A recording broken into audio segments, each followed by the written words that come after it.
Okay, let's unpack this. You know, it's pretty wild, but apparently nearly 80% of people can actually remember the branding on a promotional product they get. Wow, 80%. Yeah, think about that. In this world, just flooded with digital stuff, a physical thing actually sticks in your mind. It is fascinating, isn't it? How powerful that physical touch is for memory. Yeah. And research backs this up. It's not just random. Right. Engaging with something physical, it activates more senses compared to just seeing an ad flash by online.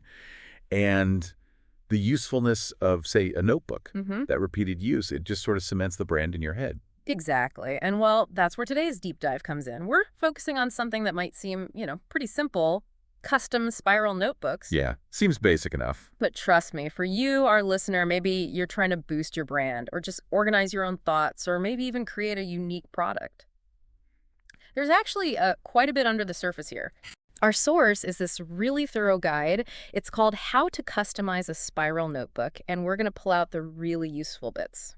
Yeah, our mission today is basically to cut through the fluff and give you the need-to-know stuff for making these notebooks work. We'll look at, like, picking the right size, the materials, And why that matters? exactly why it matters, and also understanding the production side, finding a good supplier. We're hoping for those, those little aha moments. Yeah, the surprising details that make you think twice about just a plain old notebook. Right.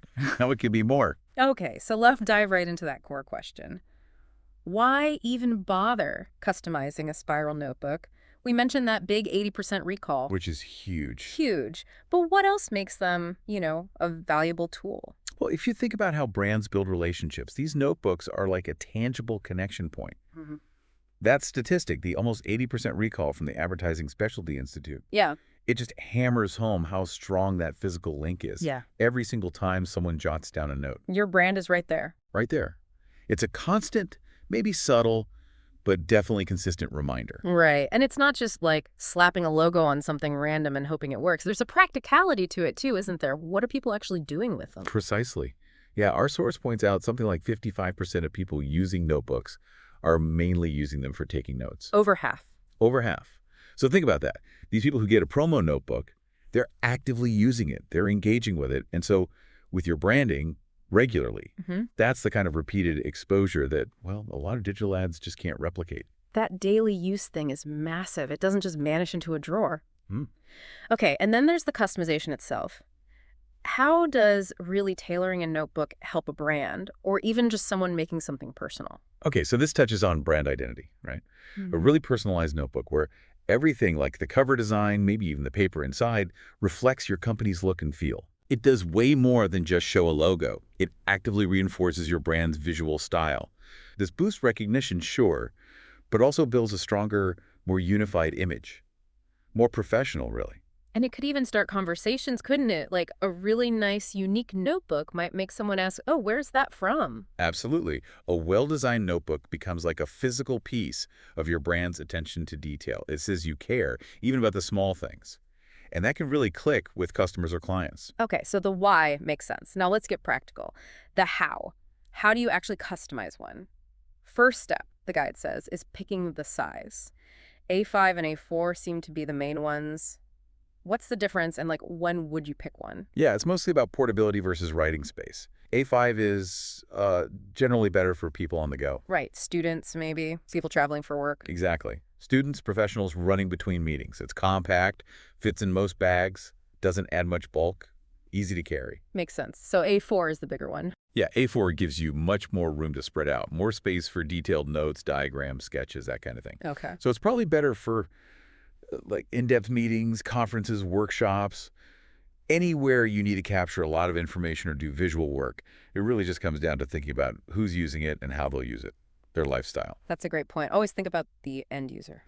Okay, next up, cover material. Our guide talks about paper, leather, and PVC. Let's start with paper. Pros and cons. Paper covers are, well, they're definitely the most cost-effective option. It's budget friendly. Right. Great for large quantities like big promotional events Yeah. or if budget's tight. Plus, you get amazing flexibility with full color printing. You can really go wild with designs. So good for visual impact without spending a ton. What else leather? That sounds fancier. Leather definitely screams, luxury Premium. feel. Mm-hmm. So leather-bound notebooks. Excellent for high-end markets or maybe as really nice corporate gifts for important clients or even employees. Oh, interesting. Yeah, and our source actually mentioned some data suggesting companies using leather notebooks for gift saw, like a 30% jump in employee engagement at events compared to standard paper ones. Wow, 30%. That's significant. It really is. It shows how that perceived value can make people feel appreciated. So it's not just looks, it actually has an impact. Okay, third one, PVC. What's the story there? PVC is all about durability Yeah. and water resistance. Ah, practical. Very practical. Makes it a great choice if the notebook might be used in, let's say, tougher environments, maybe outdoors, workshops, construction sites, anywhere it might get knocked around or splashed. It's built to last. Okay, got it. Size, cover. Now, inside, designing the inner pages. We've got lined, grid, blank. Seems simple, but are there things to consider? It might seem basic, but the page layout really affects how useful the notebook is for that specific user we talked about. Right. Lined is your standard, good for general notes, fits most needs. Grid pages. They cater more to technical folks, designers, architects, engineers. People who sketch or need structure. It's exactly. Structure for diagrams, plans, organized lists, and then blank pages are just pure creative freedom. Yeah. Brainstorming, mind mapping, doodling. For anyone who doesn't want lines boxing them in. So again, it comes back to the user and their purpose. The guide also mentions paper thickness, recommending around 100 grimmism. Why is that specific weight important? Paper thickness. Yeah, that's crucial for the actual writing experience. Mhm. 100 grimsum, that's grams per square meter.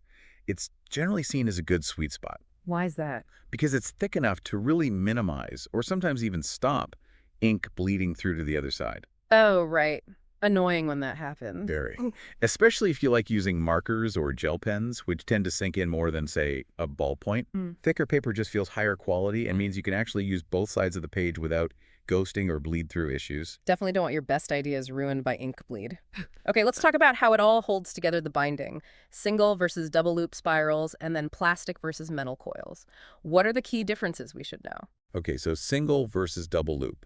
The main thing there is really sturdiness. Double loop is stronger. Yeah, double loops hold the pages more securely, less chance of pages ripping out, especially if it gets used a lot. Yeah. It's just extra reinforcement. Makes sense. More loops, more strength. And plastic versus metal coils? Is it just looks or? Well, plastic coils are lighter, and they come in lots of colors, so you can match them to your design, which is cool. Mm-hmm. But metal coils, they're generally seen as more durable. They also give more of a classic, maybe more professional look. And interestingly, the source notes that metal coils tend to last about 50% longer with regular use. 50%. Wow, okay, that's a big difference if you want it to last. It really is. So if longevity and that sort of premium feel matter most, metal's probably the way to go. Good to know. Okay, now for the really fun bit. Personalizing the design. Making it really yours. Making the brand pop.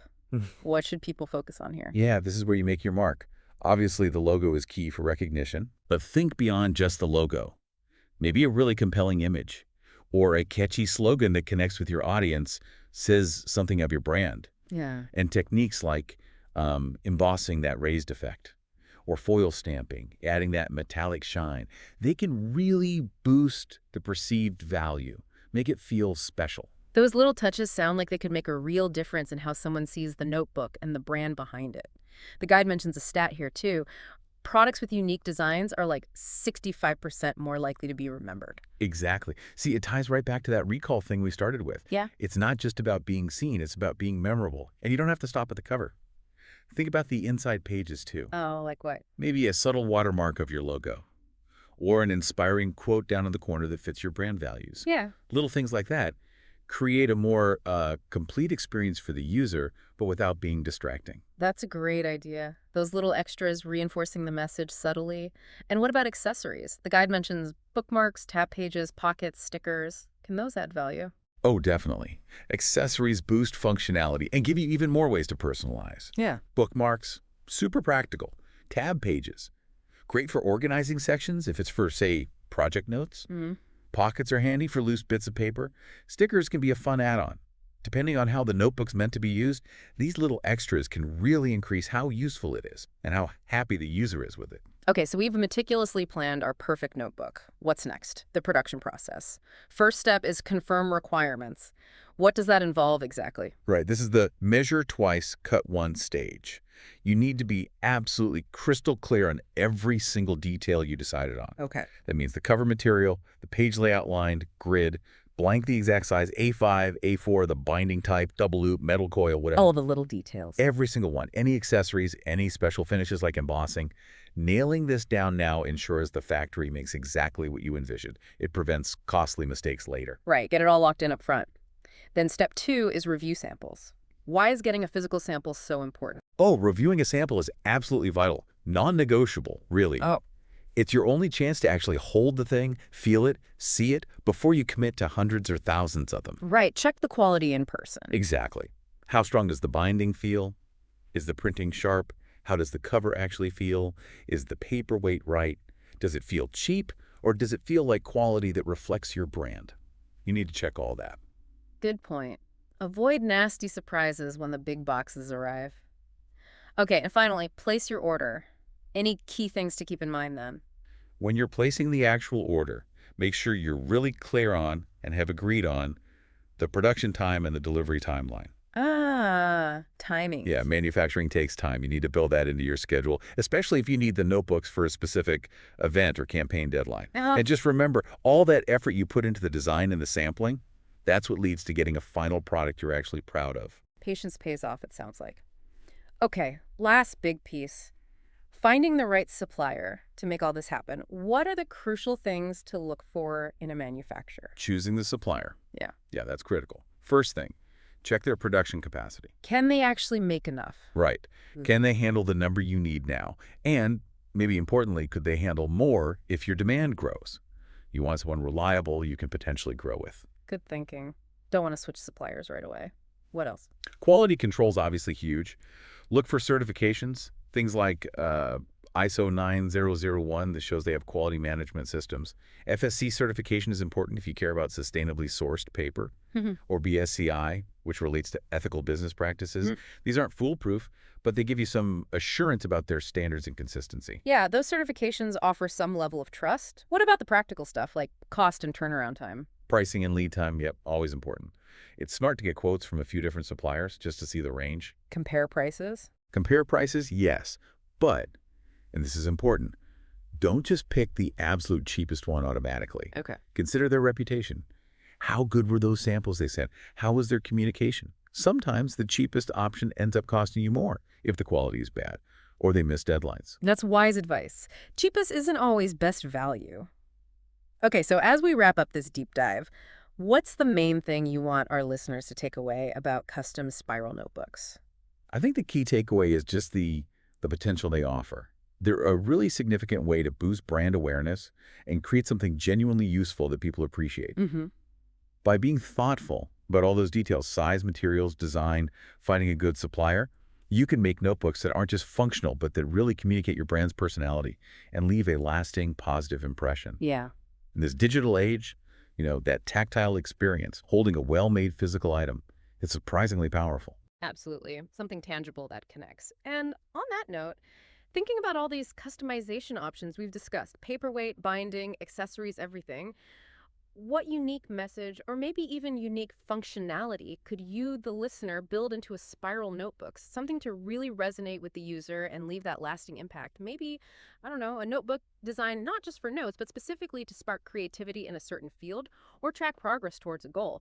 Definitely something to think about.